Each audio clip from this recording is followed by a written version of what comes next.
देव ओम विश्वानि जगभद्रं तन्न आसु। आज हम दीपावली पर चर्चा करेंगे। देखिए, कार्तिक का महीना जो है वह अपने आप में बड़ा पवित्र है।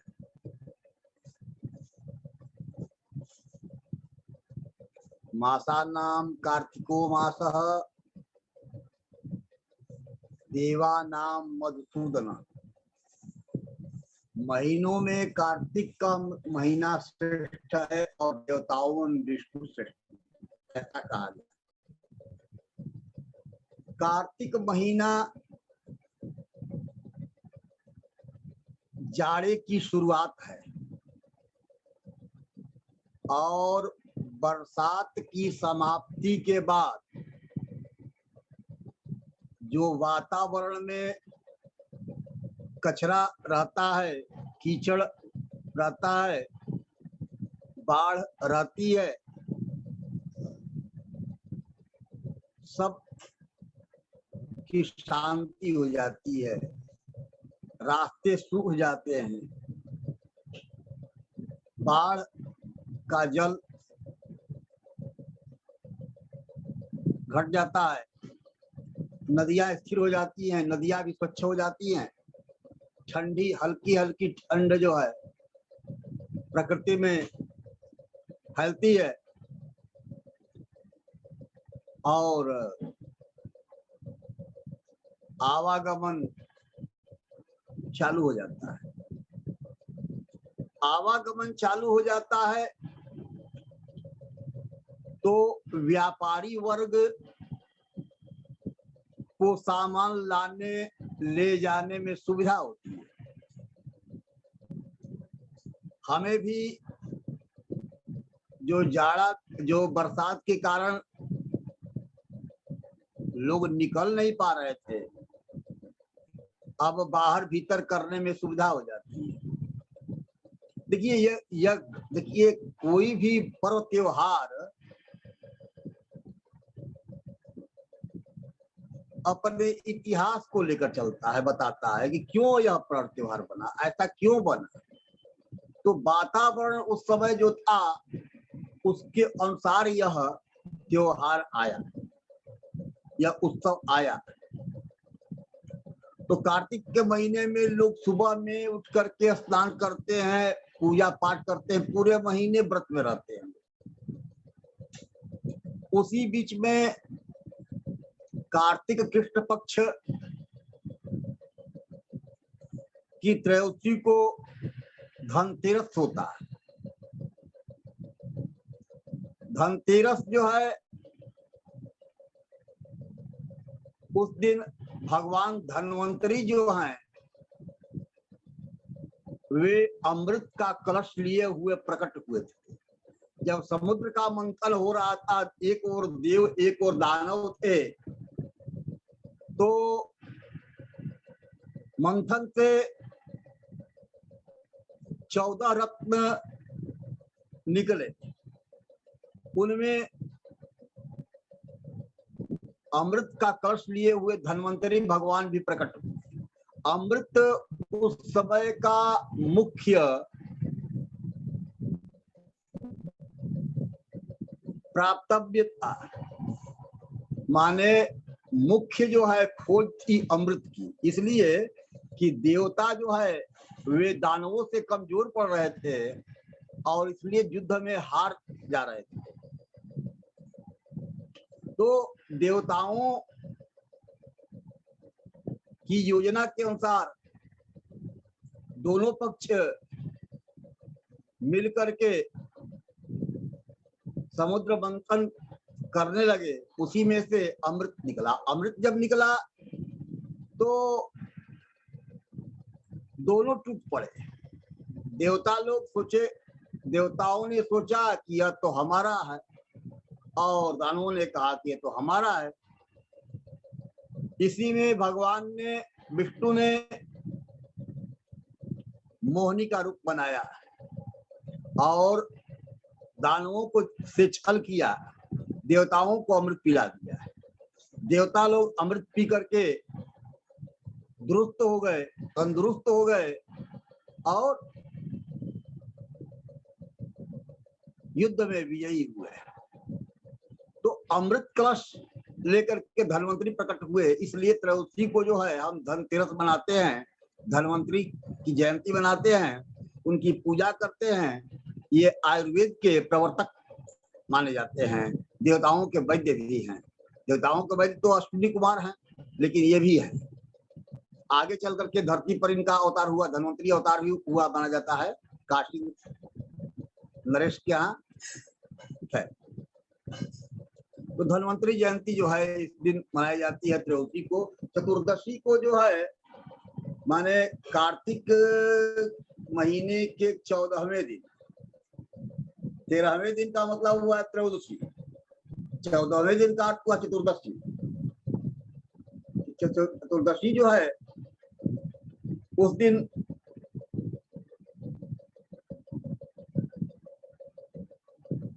कई विधान है। एक तो चतुर्दशी को खास करके चतुर्दशी और अमावस्या को, दीपावली के दिन और एक दिन पहले प्रातः काल में स्नान करना है, तेल लगाकर स्नान करना। ऐसा शास्त्रीय वचन है कि इस दिन तेल लगाने से लक्ष्मी का निवास होता है अपने यहाँ। तो तेल लगा स्नान करना है, 14 यम जो बताए गए हैं उनको तर्पण करना है। शाम को, उसी दिन शाम को जो है हनुमान जी का जन्म हुआ है। हनुमान जी के जन्म के 2 समय बताए गए। एक जो है चैत्र शुक्ल पूर्णिमा को और एक कार्तिक कृष्ण चतुर्दशी को सायंकाल में मेष लग्न में।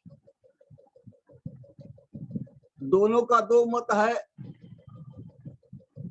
यह जो है औदिच्य मत कहलाता है, वह दाक्षिणात्य मत कहलाता है। मतलब कि दक्षिण के लोग जो है, दक्षिण के लोगों के अनुसार जो है चैत्र शुक्ल पूर्णिमा को जो है भगवान हनुमान का अवतार हुआ था। तो इधर के उत्तरी भारत के लोगों के अनुसार जो है कार्तिक कृष्ण चतुर्दशी को है। तो हनुमान जी का जन्म हुआ था। रात्रि में एक विधान है दीपक निकालने का। चौमुख दीपक जो है तेल भरा हुआ घर से बाहर जलाते हैं, जमदियरी भी बोलते हैं। इसी दिन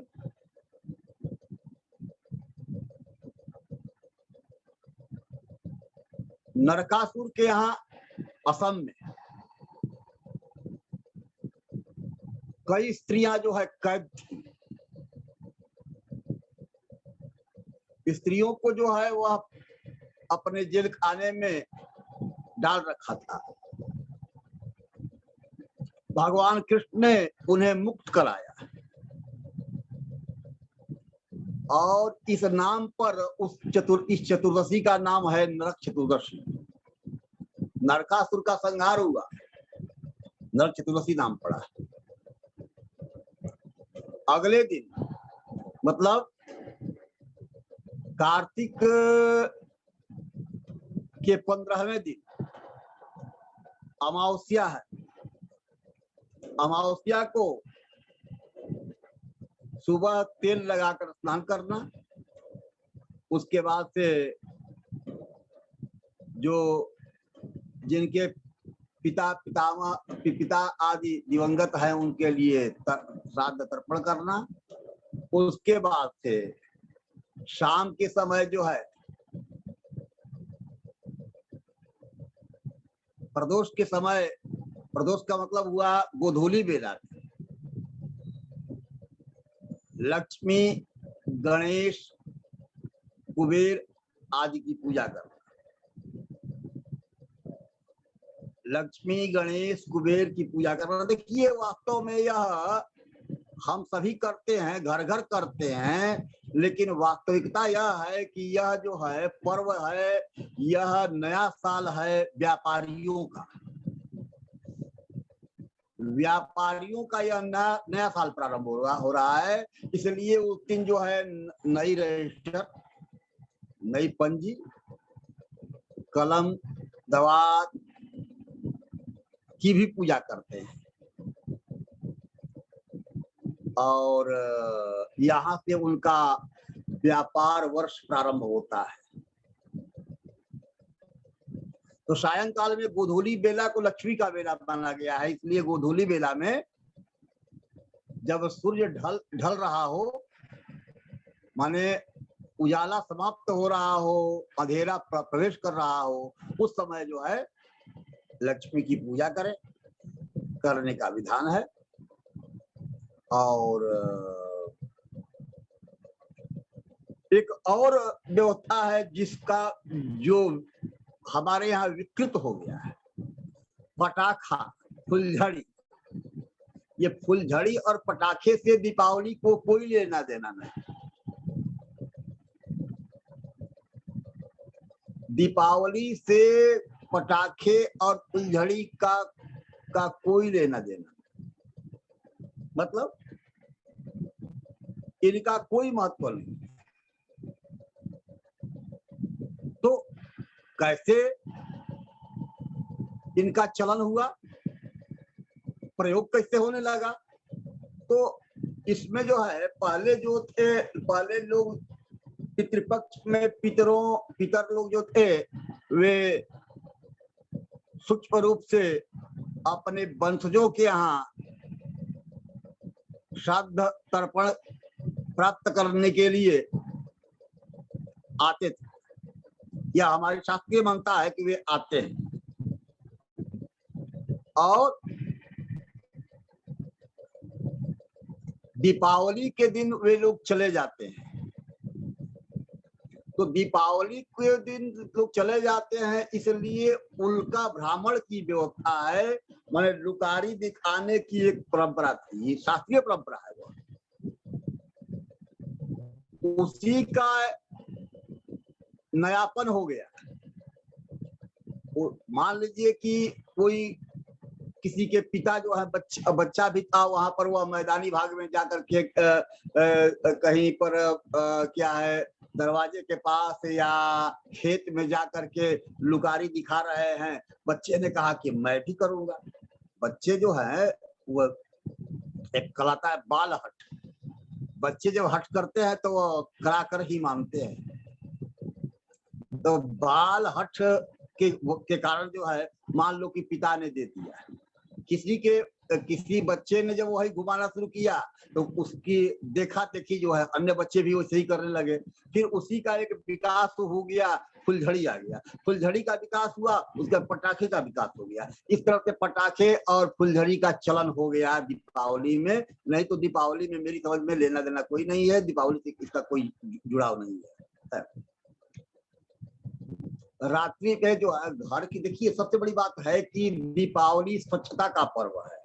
मैंने पहले ही कहा कि बरसात के कारण जो है गंदगी जो थी वह कार्तिक में जो है समाप्त होने लगी, तो लोग अपने घर द्वार को भी साफ सफाई करने लगे। बरसात में जो टूट फाट संभव है कि मिट्टी के घर होते थे, जहां तहां पानी के कारण, वर्षा के कारण जो है टूट फूट जाते थे, उसको साफ सुथरा करना, बनाना, उसके बाद रंग रोगन करना, और उसके बाद से जो है स्वच्छ घर को बना करके तो दुकान की में पूजा हो गई। उसके बाद से घर पर जगह जगह जो देव मंदिर हैं वहां पूजा हुई। उसके बाद से घर की पूजा होगी। घर की पूजा करने का विधान है। घर पर लक्ष्मी की पूजा करें, क्योंकि घर में दुकान में तो लक्ष्मी का निवास हो ही, लेकिन घर में भी तो हो। और जो दुकानदार रही हैं वे तो घर ही पर करेंगे ना, इसलिए घर पर लक्ष्मी की पूजा करें और पूजा करने के बाद जो है उपवास रखना है।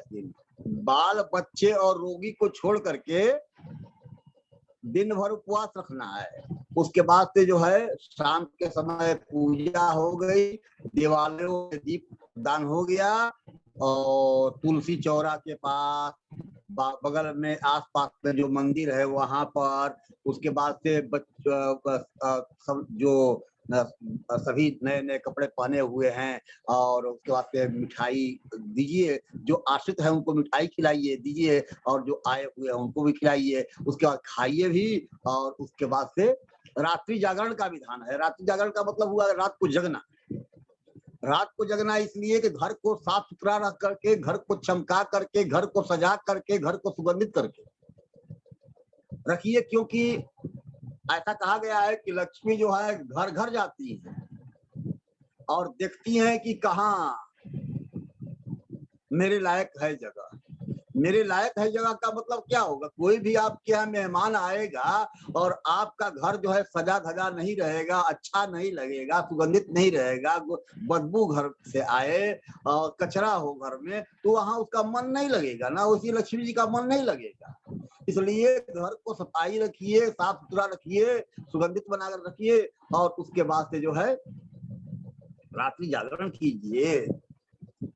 तो रात्रि में जो है महाकाली की पूजा होती है, महाकाली की पूजा होती है, महानिशा भी है। तो महानिशा में महाकाली की पूजा होती है रात्रि में। और उसके बाद से जो है सुबह होने के पहले सूप लेकर के स्त्रियां जो हैं, महिलाएं जो हैं, वे बजाती हैं, दिया दिखाती हैं और बोलती है मंत्र है, ईश्वरः प्रविशतु दरिद्रा निस्सरतु। ईश्वर का प्रवेश हो, दरिद्रता का बहिर्गमन हो, दरिद्रता बाहर जाए और ईश्वर घर आए। मतलब कि सुख समृद्धि हमारे घर पर आए और जो दुख बीमारी है, जो भी मुसीबतें हैं, वे हमारे घर से बाहर निकले। ये भावना है, इसी भावना के चलते यह जो है दरिद्रता निवारण होता है। तो सुबह हो गई तो फिर स्नान, फिर उस दिन जो है गोवर्धन की पूजा होती है। अगले दिन दीपावली के दूसरे दिन जो है गोवर्धन की पूजा होती है। गोवर्धन भगवान जिसको अर्जुन ये श्री कृष्ण ने उठाया था। श्री कृष्ण ने चूंकि इंद्र की पूजा करने जा रहे थे, नंद आदि, तो उन्होंने कहा कि आप इंद्र की पूजा क्यों करते हैं, गोवर्धन की पूजा क्यों नहीं करते हैं? गोवर्धन तो हमें हमारे गायों के लिए चारा देते हैं, भोजन देते हैं, हमारी रक्षा करते हैं, तो इनकी पूजा करें। तो गोवर्धन की पूजा का विधान चलाया और उसी में जो है आप सुने होंगे कि यह उनको इंद्र को गुस्सा आ गया, क्रोध आ गया और इंद्र जो है लगे वर्षा करने, जोरों की वर्षा होने लगी, मूसलधार वर्षा होने लगी, एक से जो बादल आने लगे और वर्षा करने लगे। तो कृष्ण ने गोपों की, गायों की रक्षा करने के लिए अपनी उंगली पर गोवर्धन पहाड़ को उठा लिया था, इसलिए गिरधारी भी कहलाते हैं, गोवर्धन धारी भी कहलाते हैं। तो उस दिन गोवर्धन की पूजा होती है। अनेक प्रकार के अन्न जो है, अन्नकूट भी होता है, अन्न भी चढ़ाया जाता है, खाया जाता है, खिलाया जाता है। गायों की पूजा होती है। शाम को जो है, चूंकि राजा बलि जो था, जो समुद्र मंथन में जिसका योगदान था और वह महान दानी भी था, भगवान ने वामन रूप धारण करके उसको छला था और उससे मांगा, 3 पग भूमि मांगी थी, उसने एक पग में जो है पूरी धरती दे दी, दूसरे पग में अपने शरीर को, ये क्या है कि पूरे आकाश को, पूरे स्वर्ग आदि को, और तीसरे पग में स्वयं को समर्पित कर दिया था। तो भगवान ने, विष्णु ने कहा कि ठीक है, तुम जाकर पाताल में रहो। वह पाताल से एक दिन के लिए आते हैं इसी दीपावली के दूसरे दिन, तो इसलिए उसका नाम है बलि प्रतिपदा। तो बलि प्रतिपदा को के दिन भी दीपावली की पूजा होती, दीपावली की तरह दीप जलाए जाते हैं जगह जगह, और बलि की पूजा होती है। तो ये बलि की पूजा, चूंकि बलि ने वरदान मांगा है कि जो भी मेरी पूजा करेंगे उनके यहाँ लक्ष्मी कभी क्षीण न हो, कमे नहीं, उनकी धन संपत्ति में कमी नहीं आए। तो इसलिए उस दिन भी बलि प्रतिपदा के दिन भी पूजा होती है, दीप जलाए जाते हैं। और इस तरह से हमारे यहाँ दीपावली जो है वास्तव में चतुर्दशी, अमावस्या और प्रतिपदा 3 दिन का यह मुख्य पर्व है। धनतेरस को जोड़ लें तो धनतेरस भी है, और जो है दीपावली, ये बलि प्रतिपदा के दिन मतलब कि कार्तिक शुक्ल द्वितीया को भैया दूज बनाते हैं, भैया दूज बनाते हैं। उस दिन जो है उस दिन गोधन की पूजा होती है, गोधन की कुटाई होती है, गोबर का एक राक्षस के आकार का बना करके होता है। और इस दिन चित्रगुप्त की भी पूजा होती है। चित्रगुप्त जो है यमराज के मंत्री हैं, यमराज के जो भी पाप पुण्य करते हैं उनको लिखते हैं, और उसके अनुसार जो है यमराज दंड देते हैं। तो इस तरह से यह दीपावली का उत्सव जो है महान उत्सव है, और हमारी संस्कृति का एक विशेष अंग है, और हम खुशियों का त्योहार है, प्रकाश का पर्व है। प्रकाश मतलब ज्ञान, ज्ञान का पर्व है। दीप जो है अंधकार को दूर करता है, अज्ञान को दूर करता है, इसलिए ज्ञान को देता है। अक्षो मां सद्गमय, तमसो मां ज्योतिर्गमय, मृत्युर्मा अमृतम गमय। माने असत्य से सत्य की ओर, अंधकार से प्रकाश की ओर, मृत्यु से अमरता की ओर ले चलने का काम यह दीप पर्व जो है, दीप उत्सव जो है वह भी करता है, और हमें हमारी ज्ञान की परंपरा को आगे बढ़ाता है। इसी रूप में हम लक्ष्मी की पूजा करते हैं, इसी रूप में हम धन्वंतरी की पूजा करते हैं, इसी रूप में हम हनुमान जी की पूजा करते हैं, इसी के रूप में हम बलि क्या है दैत्यराज बलि की पूजा करते हैं। इस सारे जो है विधान जो हैं वे हमारे ज्ञान को, हमारे सम्मान को, हमारी संपन्नता की ओर ले जाने वाले हैं। इन्हीं के रूप में हम दीपावली मनाते हैं, इन्हीं ही लेकर के हम यह उत्सव मनाते हैं। ओम विश्वानि देव सवितर दुरितानि परासुव जद्भद्रं तन्न आसुव।